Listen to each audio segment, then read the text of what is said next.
Guys IPL 2026-এর mini auction আজকে চলছিল and এই মুহূর্তের সবচেয়ে বড় খবর সেটা হলো কলকাতা নাইট রাইডার্স মুস্তাফিজুর রহমানকে তাদের দলে নিয়েছে অ্যান্ড দলে নেওয়ার জন্য তারা কিন্তু অনেক মরিয়া হয়ে উঠেছিল।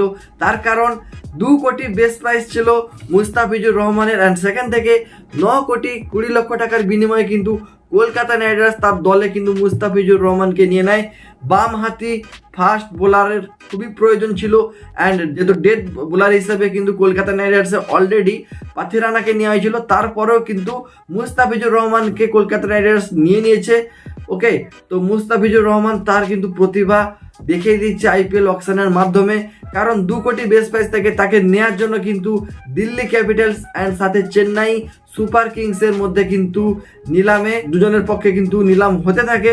তারপরে সেখানে এন্ট্রি নেয় Kolkata Knight Riders and Kolkata Knight Riders আর চেন্নাই সুপার কিংসের মধ্যে কিন্তু ফাইনালি কলকাতা নাইট রাইডার্স বাজি মারে এবং মুস্তাফিজুর রহমানকে তাদের দলে নিয়ে নেয়।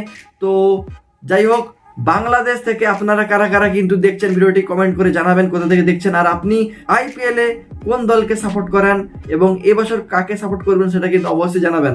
তো যাই হোক, আগে কিন্তু সাকিব আল হাসানকে কলকাতা নাইট রাইডার্স টিমে দেখতে পেয়ে খুবই ভালো লাগতো অ্যান্ড এখন কিন্তু বাংলাদেশি ক্রিকেটার হিসেবে কিন্তু মুস্তাফিজুর রহমানকে আমরা সবাই দেখতে পাবো, তার জন্য কিন্তু খুবই ভালো লাগলো।